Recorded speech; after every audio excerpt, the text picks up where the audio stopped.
Well, good morning, everyone, and welcome to another edition, a new season of Friday Morning Live. Today is September 29th, 2023, and our special guest this morning is FAI's President and CEO, Kyle Ulrich. Good morning, Kyle. Good morning, Dave. Good to be with you. So I said this as we were doing the sound check, but there's yours truly. But I want to make sure, Kyle, we need everybody pulling together this morning for the old American team across the pond. Yeah. They're in Italy this morning, and we're down 4-0 in the Ryder Cup. So, folks, even if you're not a golfer, pull for the Americans this morning. Yeah, not the start we were looking for this morning. No. But, long way to go. Yeah, there's our friend Kyle, and we're just gonna dive right in. If you have questions, as we say each Friday morning live, certainly post them in the question pane. We're going to have a section at the end and try to rapid fire all the questions, but keep them coming. We're here. We want to hear from you. We want to be responsive and answer as many questions as we can. And certainly, if some of those questions take a little time, we'll have to answer them offline. But hopefully, we can get to most of them. So let's just kick this thing off because that's what's on everybody's mind, and certainly we watch it very closely around here. Kyle, is the state of the property market. We had some great legislation passed. We had a lot of activity in and around that, and people talking to us about entering the Florida marketplace. We've had others in the Florida marketplace get a little rejuvenated, maybe adding some additional capital to Florida and helping write more business. And certainly that has been helpful. But from your perspective and some of the conversations that you're having, what are you hearing about the property market, and specifically because of some of the legislation that was passed and signed by the governor? Sure. Yeah, this is something that occupies quite a bit of our time here at the association, and certainly mine. It's I don't want to talk about the property market, at least historically, all that much, because I'm preaching to the choir. Our folks here on the call know the market better than we ever could, and have been dealing with it for quite some time, trying to take care of their customers. But I do believe we find ourselves at a moment where things are going to be changing and heading maybe in a little bit more positive direction. I think, maybe a little bit more global, perspective, though, is that, Florida's not alone. Like we have a pretty volatile property market, especially on the personal lines, homeowner side. That's something that our members and FAI have been accustomed to for a very long time. But, we're not alone at this moment. And I don't think that our members should lose sight of that. We are going through a nationwide hard market. Some of the things I just got back from Michigan for the fall meeting. You and I were both there of the Big I, and it was an interesting conversation at the state lobbyist meeting. So every lobbyist for every state gets together and talks about issues going on in their individual states. And, Florida, Louisiana, North Carolina, Texas, the Gulf Coast and East Coast states, at times talk about the property market and the difficulty that we are having. And other states just sort of look at you and it's like, yeah, okay, well, good for you. I've never heard so much conversation from other state lobbyists and state execs from around the country talking about how difficult the market is. And so, I think that, as I said, while Florida and other Gulf Coast states and eastern states have dealt with this for a long time and have become sort of accustomed to it, and our agents and others have become rather resilient to it, other states and other agents are now starting to see what it's like. It took everything in my power I said nothing during the meeting, or at least during that conversation, because about the only thing that I wanted to say was welcome to our world. Yeah, that's what Jeff Schlitz just spoke to. Right. So. And so, why is that? Well, I mean, loss costs are going up around the country. And, there are some factors that make things worse here in Florida, which is the litigation problem that, hopefully the legislature has solved once and for all, doing away with one-way attorney fees here in Florida. But there are other factors that are impacting the market in North America, primarily inflation and loss costs associated with, not just catastrophic events, but non-cat losses. And, what happens, when that happens, reinsurance rates go up. And so, many large national, regional carriers who have been sort of somewhat immune to large reinsurance increases are no longer immune. Florida has always been driven by reinsurance pricing. I mean, it makes up a huge component of rates here in Florida, especially on the homeowner side, because of how much of that risk is laid off to Bermuda and London. But with loss costs going up around the country, many large carriers and states who have really sort of been immune to those reinsurance increases are no longer immune. And so everyone is feeling the pinch at the moment. I mean, there are lots of carriers that operate across all 50 states that are on a moratorium for new business or a moratorium for appointing new agents.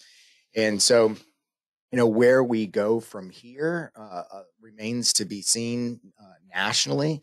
I mean, if you listen to a lot of the folks that follow Bermuda and London and the reinsurance market very closely, I've heard many of them say that they believe that this year is probably going to be the most expensive reinsurance year in history, and prices will begin to at least stabilize, if not go down a little bit. There were some accusations out there that Bermuda and London got what they could get this year, and because of the competitive marketplace, they were able to charge what they were able to charge. People had to buy it, but there was enough capital. I mean, that was what most were so concerned with leading into the 6/1 renewal cycle this year, was whether or not there would be enough capital, and whether reinsurer or whether primary insurers would actually get the capital that they needed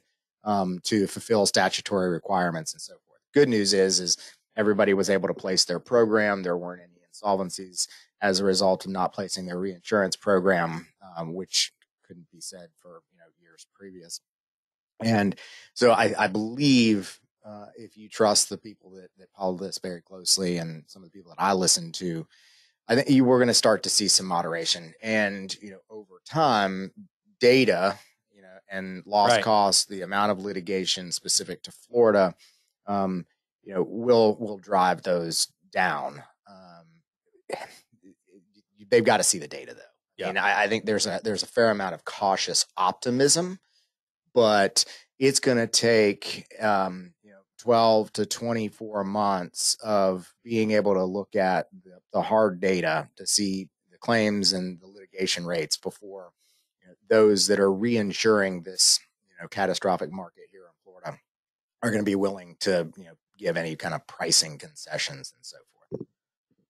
Yeah, well, as we continue to follow the marketplace, Kyle, we've certainly heard from some that they want to dip their toe in the water here and take a look at Florida as the place to park some capital, to develop, doesn't have that old tail that we talk about, right? Where they can start fresh. They can start with a form that may be a little bit better than in the past, and certainly some capital that they can deploy and start appointing independent agents to deploy it. So, from your perspective, what are you hearing as far as potentially some numbers of carriers that are looking at Florida? And, from your vantage point, have we had any conversations with some that, want our perspective? Because when you come to Florida, you come to FAI. Yeah, no, I mean, and we've been talking about this for a while, and it's starting to manifest into the situation that I think you and I have talked about it a lot and believed would ultimately happen. And I always sort of qualify this statement, and that, I'm not saying that I'm not picking sides, but the fact is that when the legislature did what they did during special session last December and then in regular session of this year, it was what needed to be done to hopefully stabilize our market and have a more predictable market here in Florida for both primary carriers and reinsurers. But make no mistake, it created an unlevel playing field. It created a playing field where legacy carriers that agents have relied on here in Florida for many, many years that have been good operators still have to deal with sort of the quote unquote sins of the past. And they're going to have years of having to deal with litigation and lawsuits on the books that are going to impact their financial performance. Any carrier who entered the market shortly before those reforms or certainly after have a competitive advantage from a variety of perspectives, not the least of which is that, as you mentioned, they don't have a litigation tail. They don't have all of these claims that are outstanding that have representation that materially change the cost of that claim. Last time I saw it, a litigated claim is roughly 3 times the expense as a non-litigated claim. And so it's going to take a while for carriers to be able to roll that off their books and take care of that. And for new carriers, they get to walk in with, as you said, really good forms, rates that are probably as high as they've ever been here in Florida, and get to compete for business and have more capacity to write business than legacy carriers do. Again, none of that is to disparage the carriers that have operated in this market and done a service to Floridians and agents for a long time. But competition will drive the day, as it always does. And, I think that the difficult part for legacy carriers is going to be not just competing for business to write policies, but competing for investment dollars and competing for reinsurance.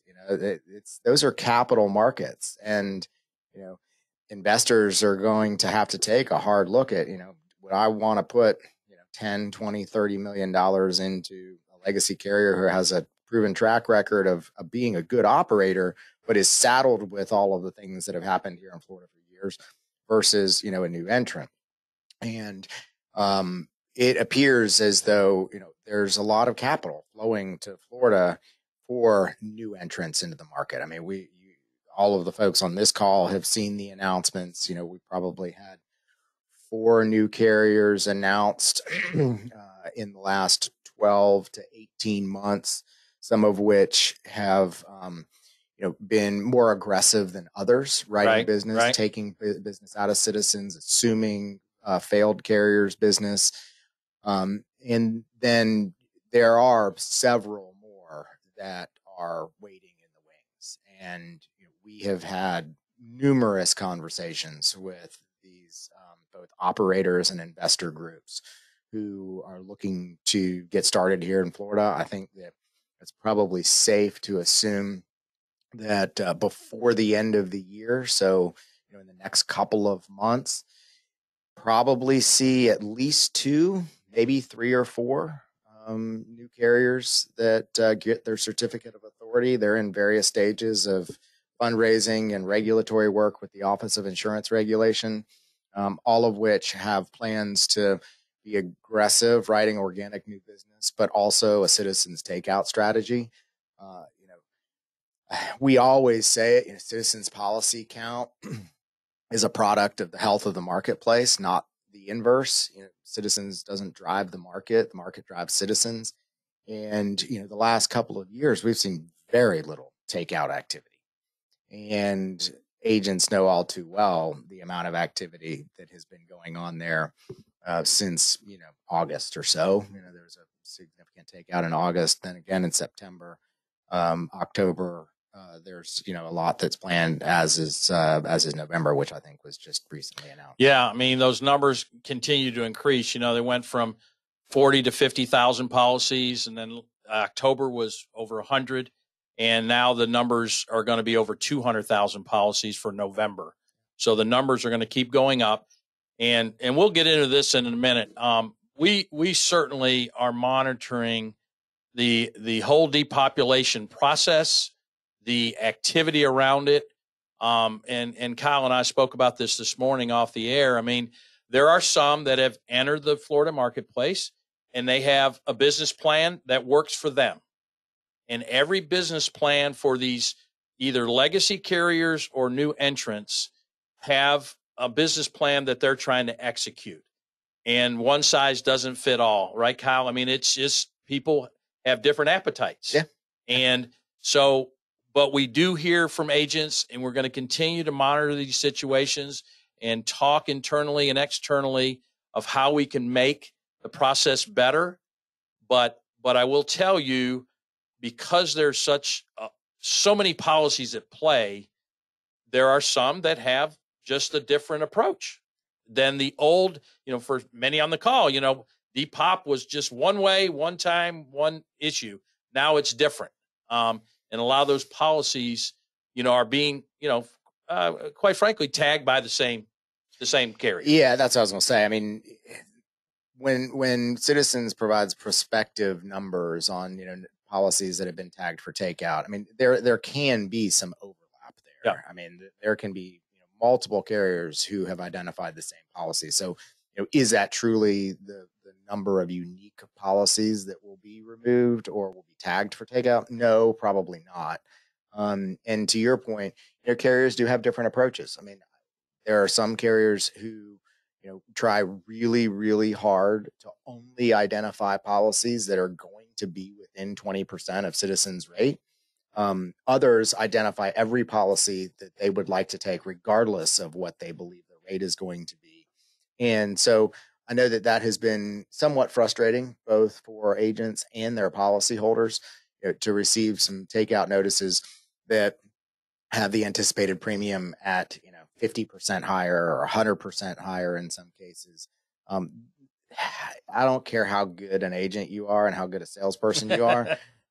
It's kind of difficult to sell 100% rate increase when they have the ability to stay in Citizens. Yeah. And so it's different carrier approaches, and I know it can be frustrating at times. But the other thing is too, is we were talking about this, I think either earlier this week or last week, hopefully I don't offend anybody, but I mean, in many ways, agents are kind of out of practice when it comes to the Citizens takeout policies and procedures, which have changed. Absolutely. So when, there haven't really been any takeouts, there's really only a handful of carriers who have actively participated in takeout, for the last couple of years. And those numbers have been relatively small. There are agents that haven't had a policy that's been tagged for takeout, or there are new agents in the market that this is all completely new or unfamiliar to them. And so there is going to be a bit of a learning curve to understand, while some of the things have remained the same, others have changed. Eligibility and all of those sorts of things have changed, been modified by the legislature. And it's going to take some time for, I think, agents to sort of get back in that routine and, know how to talk to their customers and explain, because there are factors outside of just the 20% eligibility. Right. I mean, there are coverage issues. There is the assessment, potential with a Citizens policy. Now Citizens is in a pretty good financial place, and the likelihood of assessments is lower than it has been in the past. On the other hand, the policyholder needs to know that. Policyholder needs to know that they're the first ones on the hook should Citizens become insolvent, not be able to pay claims, and need to levy assessments.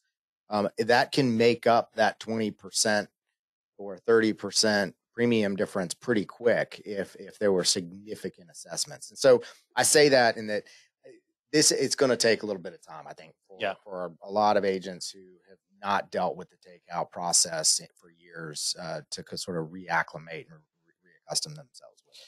Yeah, and the other thing that's going to continue, Kyle, is there's still going to be a flow between 40 and 50,000 policies flowing into Citizens each month. That's right. So it's going to level off in the board meeting this week. The estimates right now are to finish the year at 1.4 with a total TIV of just shy of $700 billion. Those are scary numbers. That's a lot of exposure for a state residual market. Yep. Although I will say, I mean, if you want to, which I tend to like to do, is, look at it from glass half full. Earlier in the year, I think Citizens had pegged their estimates at closing out the year at 1.6 million policies. Correct. So, that's good. I mean, I think that it speaks to the takeout activity that's going on right now that I'm not sure that Citizens probably could have fully accounted for earlier in the year.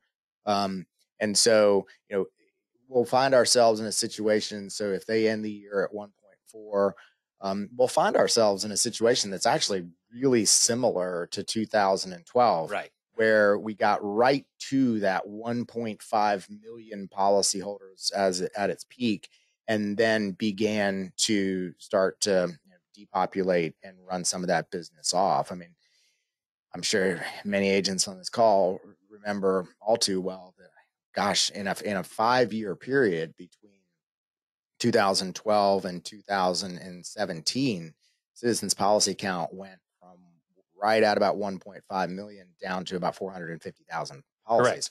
So, in a 5-year period, there were over 1 million policies either depopulated through a structured takeout, or the market improved post sinkhole reform to a point where agents had other options, right, that they were able to move the business, not necessarily through a takeout, but find another market that was willing to write that business.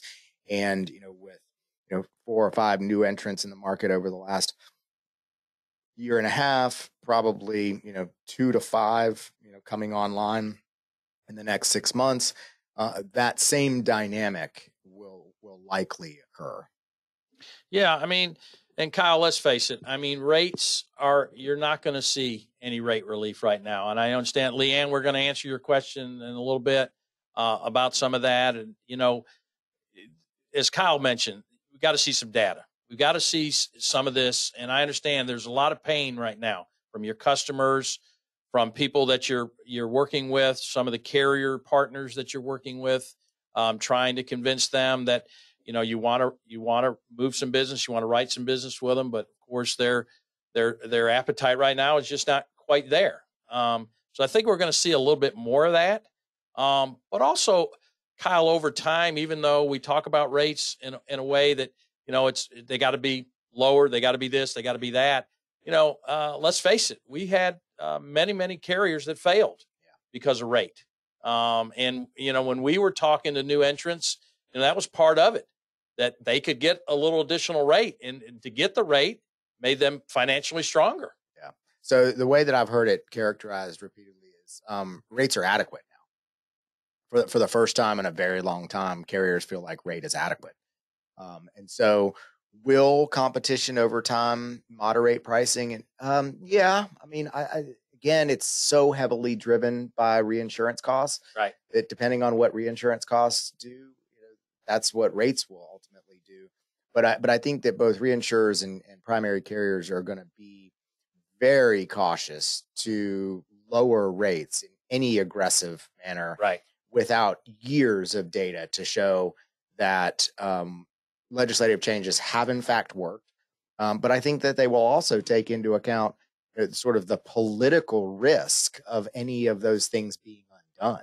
I mean, undoing any of that, so we say, oh, great, data's great, where lawsuits have gone from 100,000, in 2022 down to 10,000 or 20,000, something still that is way more than what happens in other states, but significantly lower than what we've experienced in Florida.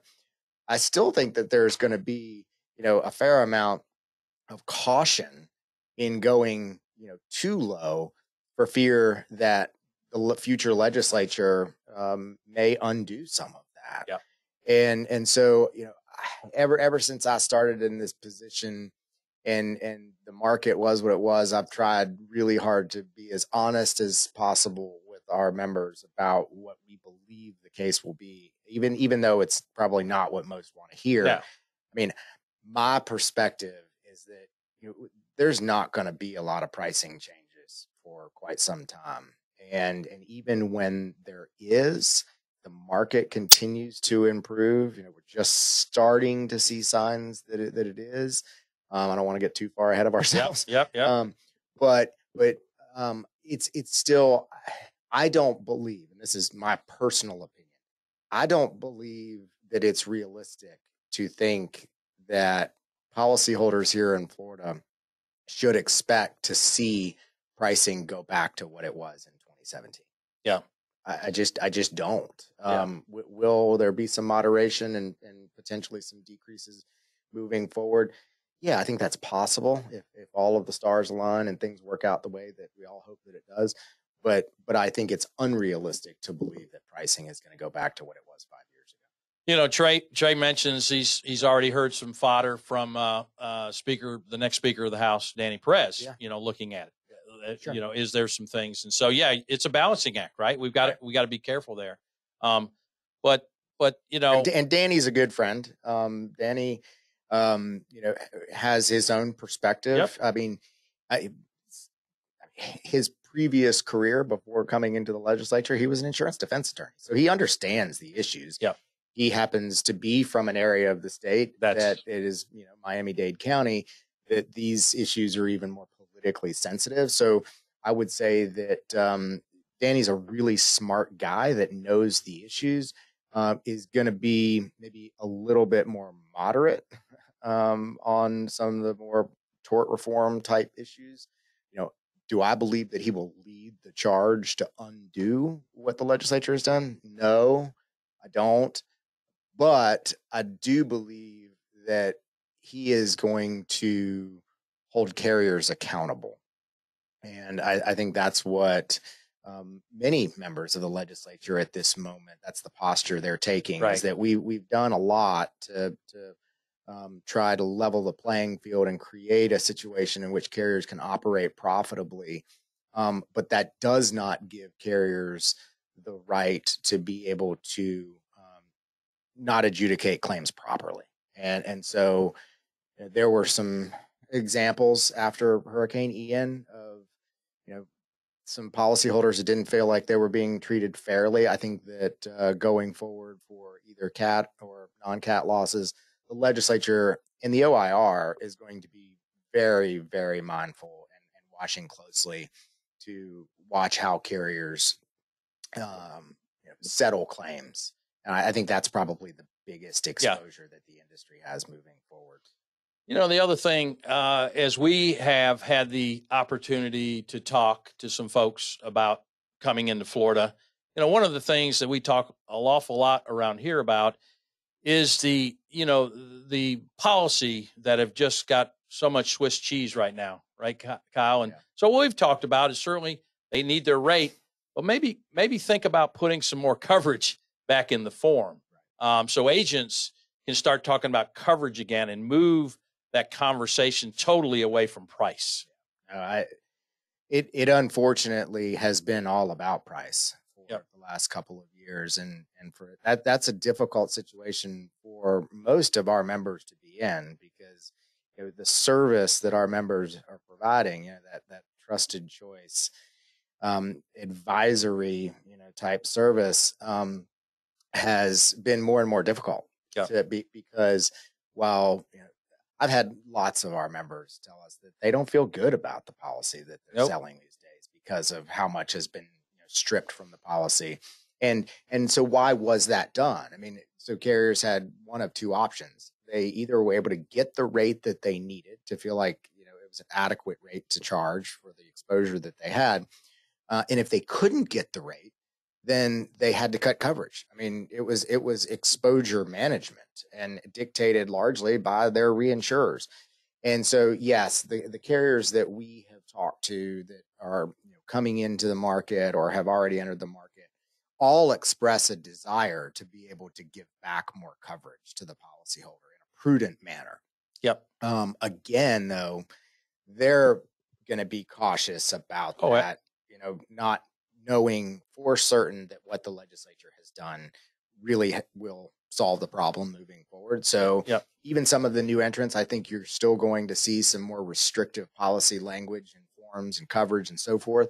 But each has expressed a desire to want to provide policyholders with more options that hopefully give agents more to talk about than just what the premium is. Yeah, and let's face it, I think some that are coming in are going to be more deliberate on their execution strategy. They're not going to open the hose wide open, right? They're gonna take bits and pieces, and certainly citizens takeout is part of it, but also voluntary business is another part of it. That's right. I mean, there's going to be more capacity. Yep. But that doesn't necessarily mean that every new carrier in the market is going to be wide open in all 67 counties and appointing every agent that wants an appointment. Yeah, our friend Mike Alvarez says he's neighbors with Danny, so Danny, get him over for a beer, Mike. So switching gears, let's talk about one of the things that we spend an awful lot of time internally and certainly at board meetings and other committee meetings talking about, FAI, the brand, the strength, what we do around here on behalf of independent agents, how strongly we feel and are convicted about certain things, protecting that distribution channel, but also bringing other goods and services to our members so they can certainly thrive in this marketplace. So, from your vantage point, you continuously have conversations not only internally with the board, but externally with some of your other partners. What do you feel at this moment is FAI's biggest strength and how you look at it, 5 years from now? So this one, this is kind of a difficult question to answer because I don't think it's one thing. Right. Right. It's a variety of things when put together. So should we have done a top five? Yeah, that's top right. That's right. Create a situation where FAI really is unlike any of certainly our competitors here in Florida, but really any of our other brethren across the country. The reputation that this association has is something that is never lost on me. It's something that I have inherited, and my job is to make sure that I don't do anything to degrade that. Screw it up. Yeah, that's right. But what is that predicated on? I mean, it's predicated on, first and foremost, I think, the resilience of our members. I mean, most agents from anywhere outside of Florida would never have an appreciation or understanding for what it's like to do business here in Florida. And, we hear it all the time, all of these agents from other states, wanting to set up agencies here in Florida, believing that the opportunity is unbelievable. And gosh, look at the premiums that you guys are able to charge down, all of those things. And then a dose of reality sets in when they actually come and try to operate in Florida, and they're like, God, this is just a different ball game altogether.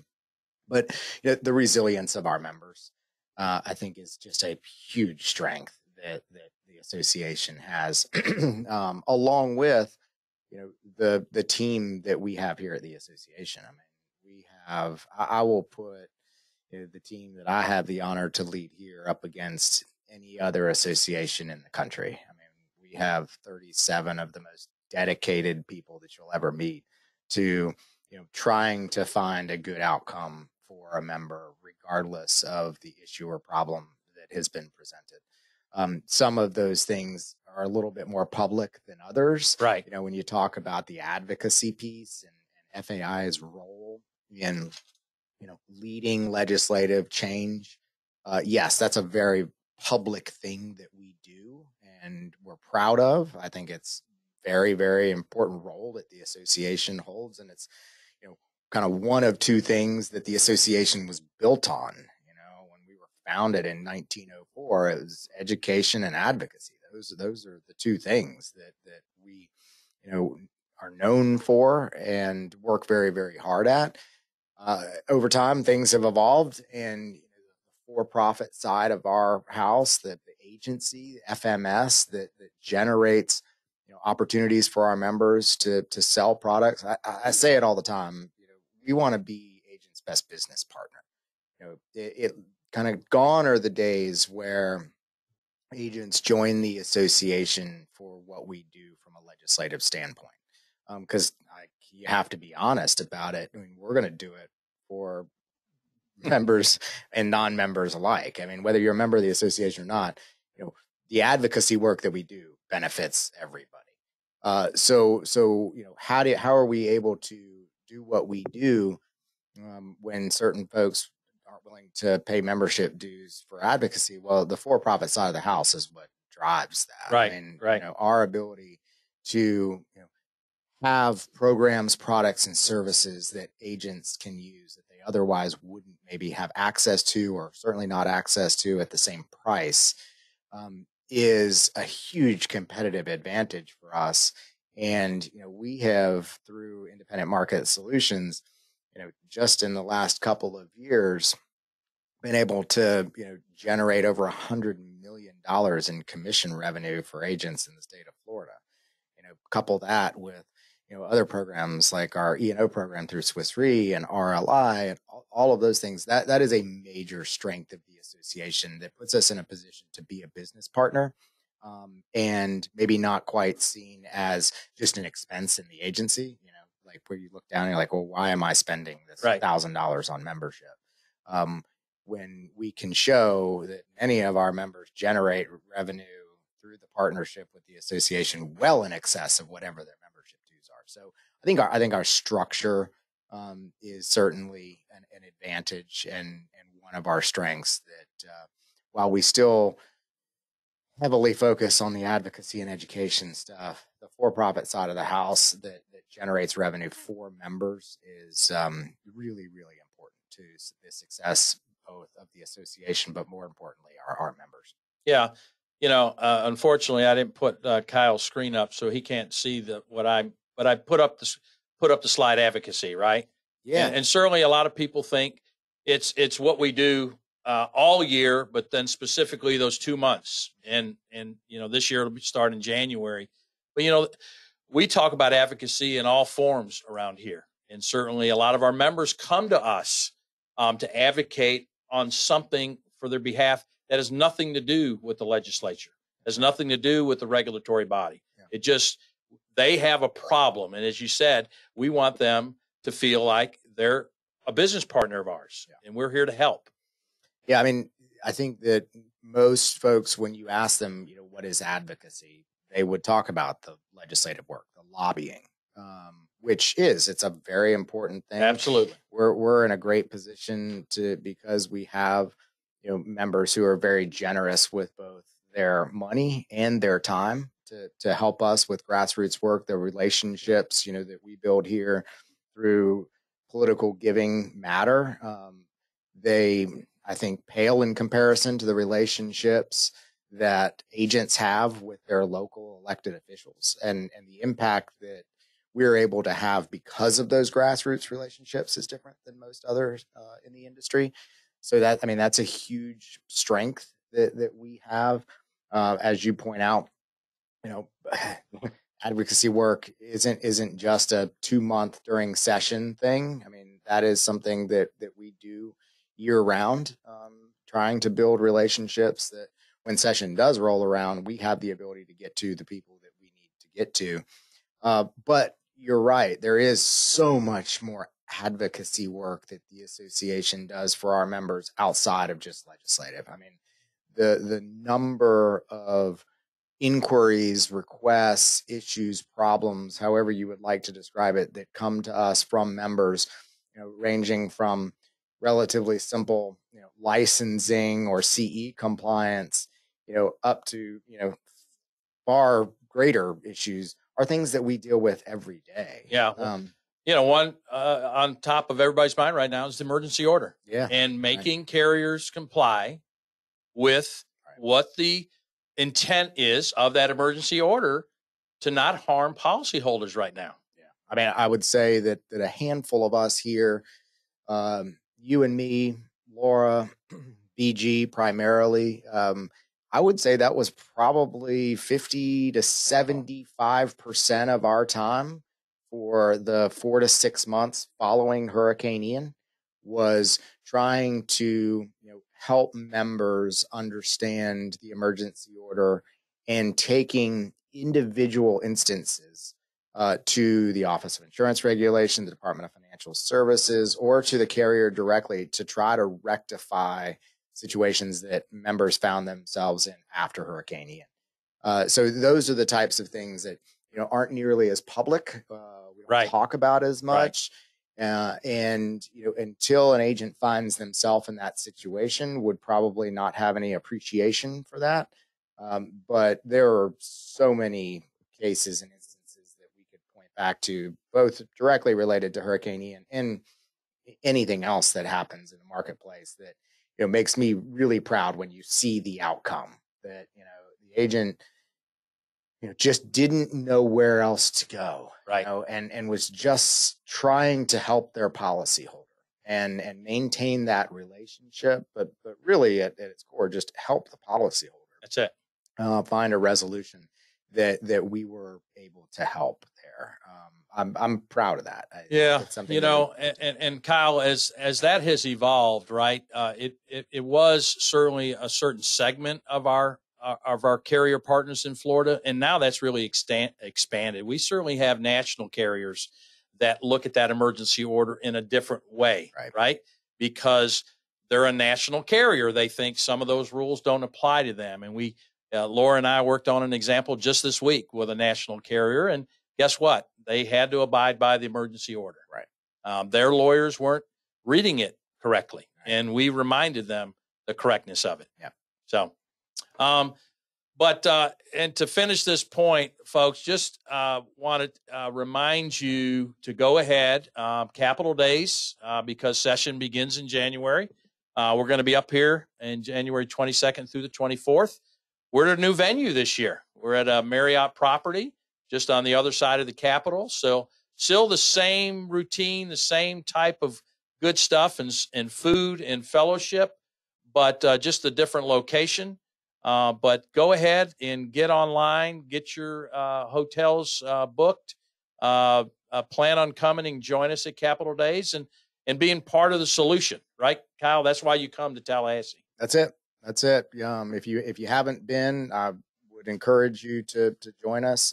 It really is. It's a great meeting where you get to see sort of how all of that works and go alongside many of your colleagues that have been doing it for years, meet with members of the legislature.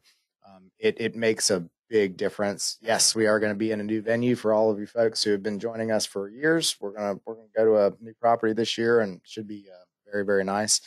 I should mention, and this is why our members are so great. You and I just got a text from one of our members who reminds me that the work that we do here, is something that we work on every day and we know very, very well, but something that we don't talk about quite as much is the advocacy work that the Big I does in DC relating to federal issues. And hopefully it's not lost on anyone that the debate, I'll call it that, the debate going on in Washington, D.C. over funding the government does have an impact and could have an impact on Florida, and because the NFIP is set to expire tomorrow. Yep. And so I think most write your own carriers, if not all, have sent guidance to agents, and everybody should know that if you have things coming up that you need to get flood insurance for, you better get your apps in today, because there's no telling what will happen as a result of a potential government shutdown. So thank you, Chris Heydrich. Yeah, great point. BG and Kyle, Laura and I just huddled on that yesterday about reaching out to the Big I and certainly getting any communication out. So thanks, Chris, for reminding us that. You touched upon it a few minutes ago of one of the pillars that this organization was founded on in 1904 was education. And certainly we continue to lead.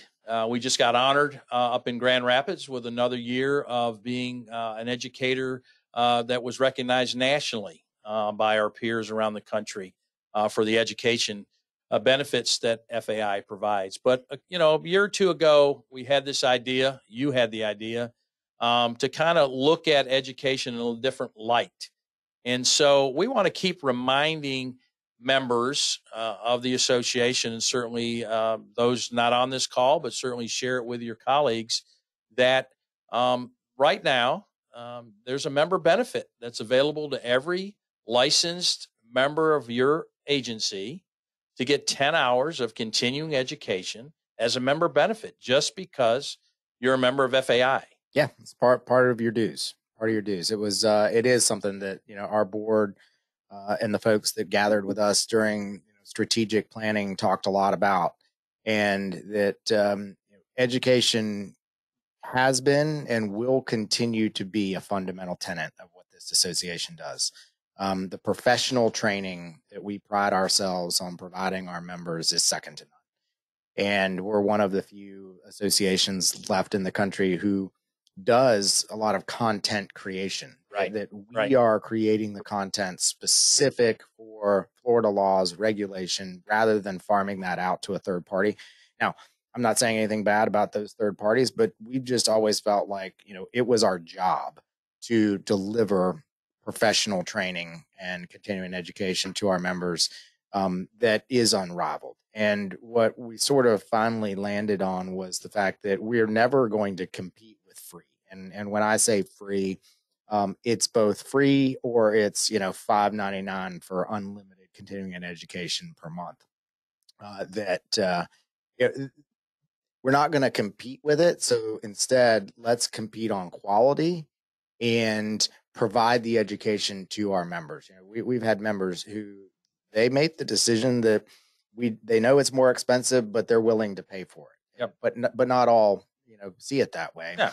And so going forward, we just felt like a better way to measure the success of education was based on class count and how many folks we could teach in a year, as opposed to, you know, some revenue that's generated from it. And so, you know, we are roughly, I guess, 9 months into this. It really started in earnest at the beginning of this year. Right.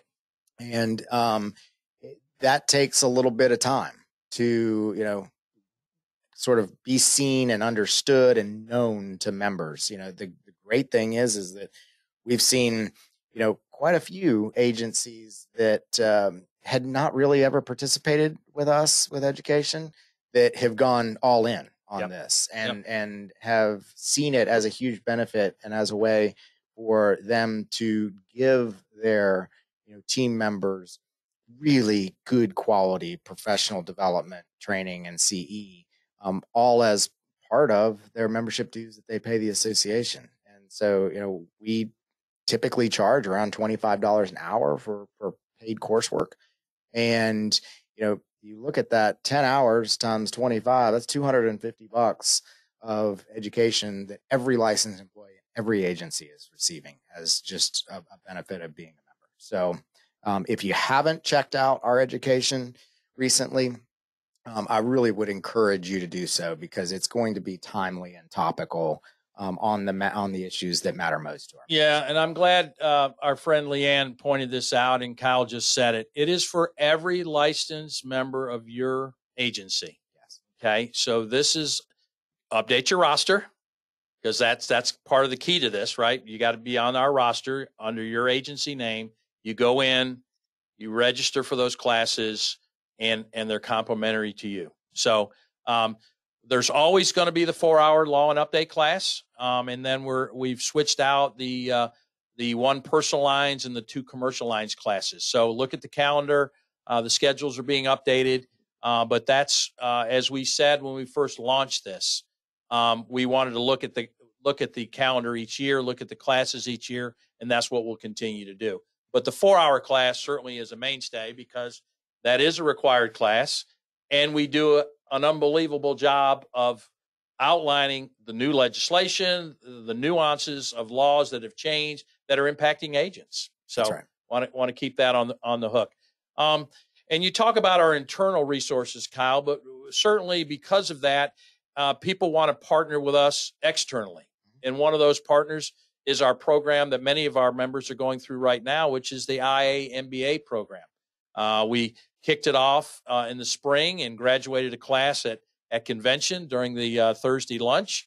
And now we have another group of agents that are going through this process. And so this is another example where we're having discussions now with our friend Roger Sitkins about a program that he'd like us to take a look at. So yes, we have those internal resources to build content and teach, but we also are partnering with others to provide even more professional development to our members. Yeah, for topics that we may not have the internal resource to be able to create.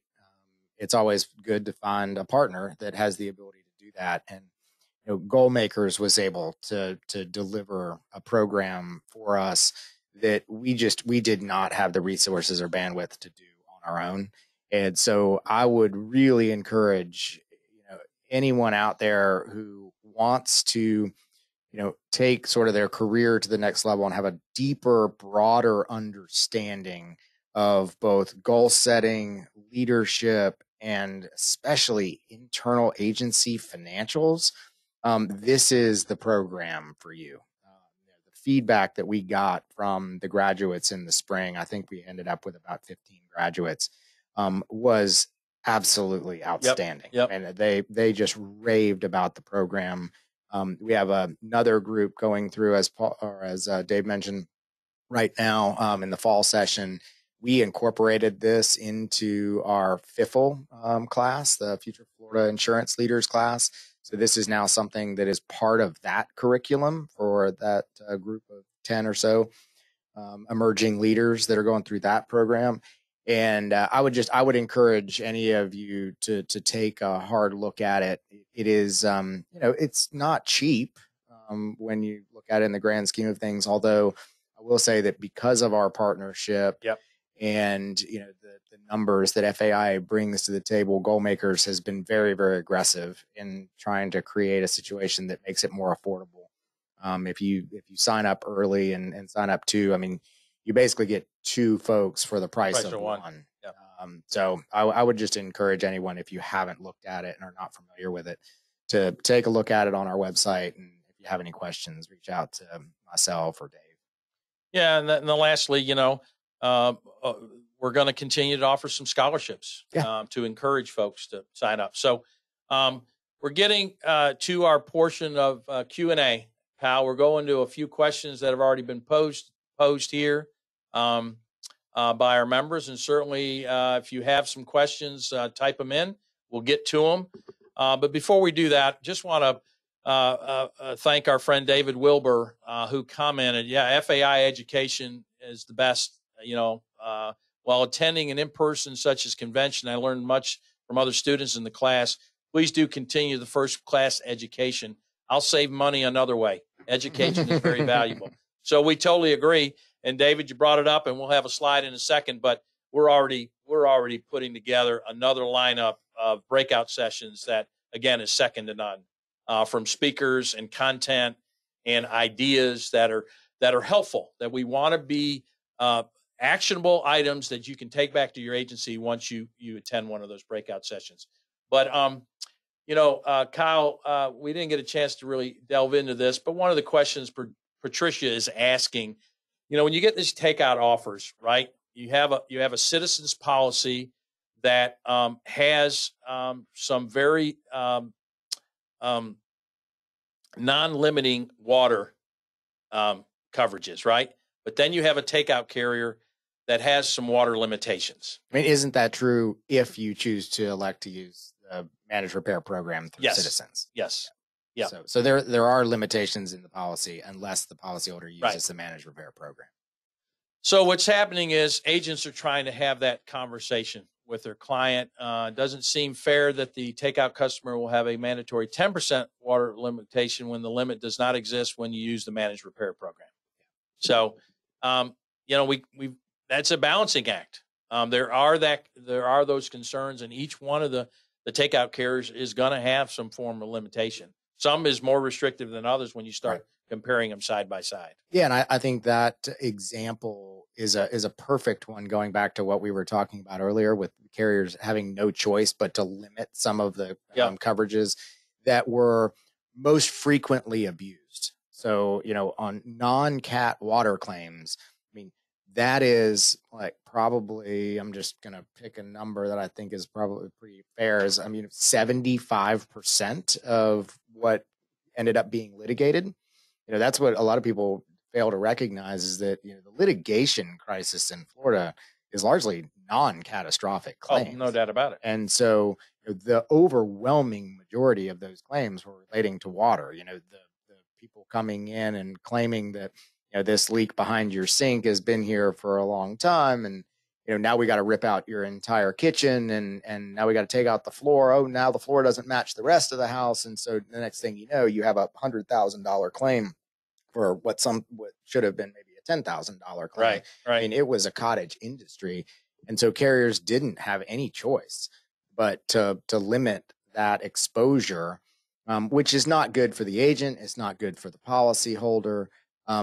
I hope that moving forward, I know that this isn't the answer to the immediate problem that agents are having regarding takeout, but I do hope that over time, if the data bears itself out, that there will be the ability for policyholders to be able to at least buy back that coverage in a more meaningful way than a $10,000 sublimit. Yeah. And I think we kind of touched upon this of takeout carriers' different business models. Leanne brings this question: is there anything that can be done to get these depop offers to be more in line with competition? The takeout offer was 30%. You could sell it, but 50 and higher makes it a very difficult conversation. So I'm gonna say something that may offend some people, but I mean, I think that would be fair if Citizens rates were adequate. Right. But last number I saw is that Citizens rates were inadequate in 93% of their rating territories. And so, I understand the pain and the difficulty that agents are having explaining that to policyholders. But at the same time, all of that assumes that Citizens rates are right. And when Citizens rates have been suppressed due to statutory caps for the years that they have, it's available to a policyholder, but that doesn't necessarily mean that the rate that Citizens is charging is the right rate. Right. I mean, it is, I'll just say it is politically manipulated through statutory caps, and that makes it difficult for the private market. Should the private market be competing with government? It's sort of a fundamental question.